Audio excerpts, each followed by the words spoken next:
Some of us have atrophied faith. We have not been exercising our belief in God. Come on. So what happens is that when it comes time to believe Him, we don't know how to release our faith. Come on now. Come on. Come on. And so we sit down waiting for somebody else to believe for us. And after a while, you're trying to figure out how come you don't have your miracle. All right. Okay. Because you have allowed your faith to lie dormant so long. Yes. Y'all ain't helping me here. That it has actually shrunk. Come on now. And not so that it can operate as the mustard seed. Yes. It has shrunk so that you no longer can use it. All right now. Are y'all hearing me? And if you don't use something enough, it will tire out. Yes. Yes. That's why you gotta encourage one another sometimes. You can't come in here acting like you better than somebody. All right now. The only reason why you were able to make it in is because of somebody. The only reason you felt strengthened this morning is because somebody linked their faith to your faith. Because somebody had a hand next to your hand. Y'all gotta help me here. It's not about what you can do on your own. It's about what we can accomplish together. Thank you, Jesus. Thank you, Jesus. All right. We need one another. If everybody is pulling in a different direction, you will never be able to accomplish kingdom. Somebody say kingdom. Kingdom. Kingdom goals. Spiritual atrophy. Yes. And after a while, I've gone to the hospital many times and I've seen people laying there, and I've seen the doctors and nurses come in and they put these electronic pressure things on folks' legs. And every now and then they start pumping in and out, squeezing.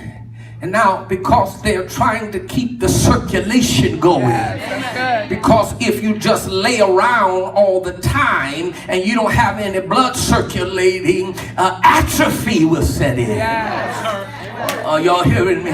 Sometimes I was sitting at bedsides and I was been praying for some folk, and that thing started, and I said, ooh, the Holy Ghost here. And I realized it was just that thing, pressuring. and it was funny to me. And sometimes God is saying, I need to put some pressure cups on some folks. Come on, man of God. Come on. That's good. That's good. Atrophy doesn't mean that you can't reverse this thing. That's right. All right, say that. It can be reversed. Yes. If you do something about it in time. That's right. That's right. If you don't do anything about it, it will cause the rest of the body to suffer.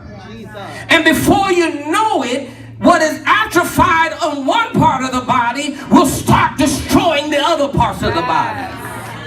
Because you can't walk, now you got to lay around. Now you got to lay around, something else to shut down. That's good. That's good. That's right. That's right. Hello, somebody. I ain't praising God today. Why you ain't praising God? I just don't feel like praising God. Okay, but you might need to praise God because they don't feel like praising God Yes. either. Yes. And this is a body ministry. Yes. This is God's body. This is how He set it up. Yes. He set it up that everybody has to work together. What about the sister in the hospital that can't worship? Come on now. Come on. What about the brother that's home that can't praise God? Yes. Hey, y'all ain't helping me.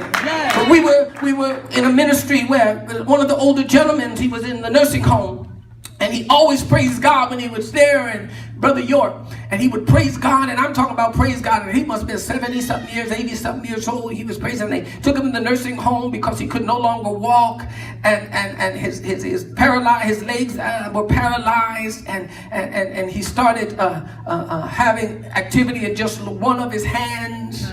And he wanted to come to a Sunday service, so we went and we got him and we brought him to the service and we put him in the back of the church. And he was sitting there in the chair. Somebody bring me a chair. We're sitting there in a chair and we looked at him and was like, man, Brother York, you know, that's Brother York. You know, he praised God all the time. He was sitting back there in his chair. And after a while, Brother York started pulling his pant leg up. Come on, come on. He just started pulling, and I thought, oh, Lord. I know there's some things after a while when you start getting a little older, and, you know, they nursing home, but this is just church, Brother York, don't you? He just started pulling his pants. He rolled his pant all the way up to his thigh. We're worshiping and praising God. And with one hand, he did it because his other hand had become atrophied. And he wasn't able to use it. And once he got it up there and we was praising God, he took his other hand and he said, bless that wonderful name. But that was the way he was able to clap and give God praise. Because all he had left was a good hand and a thigh that would make a sound. Because he